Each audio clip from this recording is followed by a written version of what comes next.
Hello everyone, আজকে Thursday, বাজে এখন ভোর 4:30 প্রায়। তাড়াতাড়ি উঠেছি কারণ হাজব্যান্ড যাবে অফিসে, তার জন্য ব্রেকফাস্ট লাঞ্চ সব কিছু প্রিপেয়ার করতে হবে। আজ অনেকদিন পরই এরকম বড় ব্লগ বানাচ্ছি। লাঞ্চে আজকে বেগুন ভাজা দেবো বলে এখানে এরকম একটা বেগুনকে ছোট ছোট 3টে রাউন্ড শেপে কেটে নিয়েছি। মধ্যেখানে কিছু স্লিটস দিচ্ছি ছুরি দিয়ে, যাতে ভেতর পর্যন্ত তেল মশলাটা ঢুকতে পারে। একটুখানি জলে ধুয়ে জলটা ঝরতে রেখে দিচ্ছি বেগুনগুলোকে সাইডে। এখন সকাল সকাল রুটি বানাবো, তার জন্য একটুখানি আটা নিয়ে জল দিয়ে ওটাকে ডো বানিয়ে নিচ্ছি। আমি অ্যারাউন্ড 3টে থেকে 4টে রুটি বানাবো, তো আমি সেরম পরিমাণে আটা নিয়েছি। ওইদিকে সাইডে ভাত ফুটছে। আজকে ভেবেছি ব্রেকফাস্টে আমি একটা নতুন জিনিস ট্রাই করবো, পুলিহোরা। দেখি ওটা কেমন হয়। এখানে আটাটাকে আমি সেনে পরে কিছুক্ষণ ভিজিতে রেখে দিয়েছিলাম। এখন সেটাকে আরেকটু সেনে পরে ছোট ছোট এর মধ্যে থেকে লেচি কেটে নেবো। শুরু করে দেবো রুটি বানানো। এখন প্রায় হায়দ্রাবাদে গরম পড়ে গেছে বললেই চলে। ফ্যান তো চলছে ডেফিনেটলি 5-এ, কিছুদিন পর এসি কুলারের সিচুয়েশনে চলে আসবে। আমি যে সকাল সকাল এখানে এসেছি রান্নাঘরের সঙ্গে, ডেফিনেটলি হাইপারও এসছে। ওকে তো মাম্মিকে কোম্পানি দিতেই হবে না, আর কেউ দেখ না দেখ। গত কয়েকদিন ধরে আমি লাঞ্চ বক্স আর ব্রেকফাস্টের বক্সের ভিডিও প্যাকিংয়ে ভিডিও দিতে শুরু করেছি। তোমরা চাইলে সেগুলো ইনস্টাগ্রামে বা ইউটিউব শর্টসের ওখানে দেখতে পারো। চ্যানেলগুলোকে ডেফিনেটলি সাবস্ক্রাইব করবে। যদি ইনস্টাগ্রামে যাও তাহলে ডেফিনেটলি ফলো করো। হ্যান্ডেল হচ্ছে @udayanpooja। এখানে আমি রুটিগুলো বেলে পরে করতে শুরু করে দিয়েছি। হ্যাঁ, আমি জানি আমার রুটি গোল হয় না, তো সেটা completely okay, because end of the day রুটিটা খাওয়া নিয়ে ব্যাপার, ওটাকে নিয়ে জ্যামিতির কোনো বক্স বানানো নিয়ে ব্যাপার নয়। এনিওয়েজ, এখন প্রায় অ্যারাউন্ড 6:30টার মধ্যে আকাশে প্রায় সূর্যের আলো চলে আসছে বললেই চলে। ঠিক এই সময় 4:30-5টার দিকে একটুখানি বাইরেটা হাওয়াটা ভালো দেয়, একটু বেশ ঠান্ডা ঠান্ডা থাকে। তবে ঠিক এই 8টা 8:30টার পর থেকে যেরম পরিমাণে গরম শুরু হয় সেটা ধারণার বাইরে। এখানে আমার রুটিগুলো গোল না হলে থাকলেও ও বেশ ফুলেছে, কিন্তু দেখো ভালো ফুলেছে না?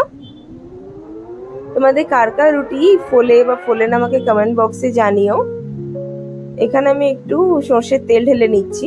তো পুলিহোরাতে নর্মালি সবাই তুর ডাল বা ছোলার ডাল এইসব দেয়, আমার কাছে ছিল না বলে আমি এখানে বিউলির ডাল দিয়ে দিয়েছি। সঙ্গে দিয়েছি অনেকগুলো রেড চিলি। তোমরা চাইলে রেড চিলি পেস্টও দিতে পারো, পাউডার দিতে পারো, বা একটু ফ্লেক্সের মতো করেও দিতে পারো, তোমাদের উপর ডিপেন্ড করে। আমি এটা সর্ষের তেলে বানিয়েছি। নর্মালি এটা সবাই সাদা তেলে বানায়, তেলে গুঁড়া। এখানে আমি একটু জিরে, গোটা সর্ষে, কারি পাতা দিয়ে দিয়েছি, আর সঙ্গে দিয়ে দিয়েছি আমাদের ডালের বড়ি। কারণ তেলেগু খাবার হলেও তো বাড়িতে জিনিসগুলো তো সে বাঙালিদেরই আছে না। এখানে আমি দিয়েছি একটুখানি তেঁতুলের চাটনি। আমার কাছে তেঁতুলের চাটনি বানানো থাকে, যেটা আমি গুড় দিয়ে বানিয়ে রাখি, কারণ বাড়িতে তো ফুচকা টুচকা বানাই, সেই সময় কাজে লাগে। তোমাদের কাছে না থাকলে নর্মালি তেঁতুলটাকে কিছুক্ষণ জলের মধ্যে ভিজিয়ে একটুখানি গুড় টুড় দিয়ে তোমরা করতে পারো। এখানে আমি নুনটাও দিয়েছিলাম, সেটাই ভিডিওর মধ্যে দেখানো হয়নি। এবার এখানে যতটা ভাত লাগবে পরিমাণ মতো সেই ভাতটা নিয়ে এর মধ্যে মিক্স আপ করে নিয়েছি। ব্যাস, এইভাবে রেডি হয়ে গেছে পুলিহোরা।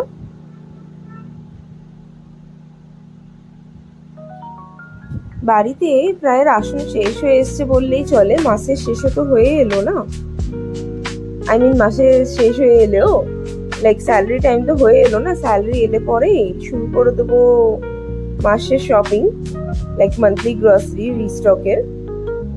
দেখি এবারে অনলাইনে করবো বলেই ভাবছি, কারণ বাজার থেকে নিয়ে আসার একটা প্রবলেম থাকে, লাইক হেভি হয়ে যায় ব্যাগপত্র। অনলাইনে হলে বাড়িতে দিয়ে যায়। আর আমি দাম কম্পেয়ার করেও দেখেছি, সেই ক্ষেত্রে দেখতে গেলে কিন্তু অনলাইনে দাম অনেকটা কম থাকে।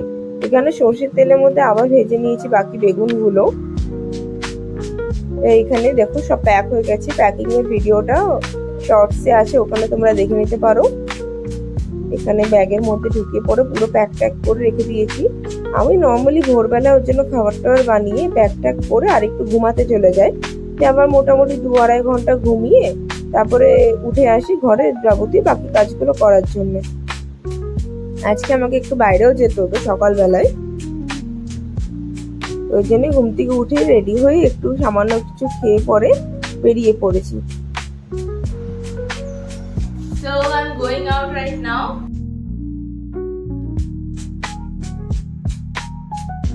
This is the outfit for the day. It's a very hot sunlight there. On this I will be wearing this sun's protection jacket. It's supposed to protect me from all the UV light, sun rays, the bad things. Let's see. It also has space for your thumb from here. And it also protects the neck. Once you zip it up completely, it comes till here. So my neck is also protected. Yeah, so that's all. Then come, let's go. হাইপারকে বাড়ির মধ্যে ছেড়ে যাবো, নিচে যেহেতু আমাদের ঠাকুর ঘরটা আছে, তো সেই জন্য এই জায়গাটাকে একটু বেশ কভার টভার করে দিয়ে গেলাম, যাতে হাইপারে ঢুকে পড়ে কিছু না করতে পারে। যদিও বা বেবি কিছু করবে না, বাট স্টিল। দেখো কতটা রোদ দিয়েছে। এখানে মেডিসিন নিয়ে নিয়েছি। ব্যাস, সারাদিনে যে এত কিছু বানিয়েছিলাম, তো তার জন্য বাসনগুলো তো এতই হবে না। এখানে লাঞ্চ বক্স অ্যান্ড সব কিছু ফিরে চলে এসছে। সে জানালো যে খেতে তো ভালো হয়েছে। এখানে ব্যাস হাইপার অপেক্ষা করছে হাইপারের পাপার জন্য। পাপা এলে হাইপারে শুরু হয়ে যাবে লাফালাফি, ঝাপাঝাপি।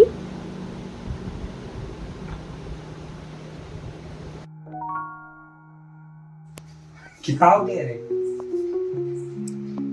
लैपटॉप लेके आना। बोलो। हाँ। अरे इधर भी है, इधर भी दे दे। क्या बोलूं? चलो, लेट्स हैव डिनर।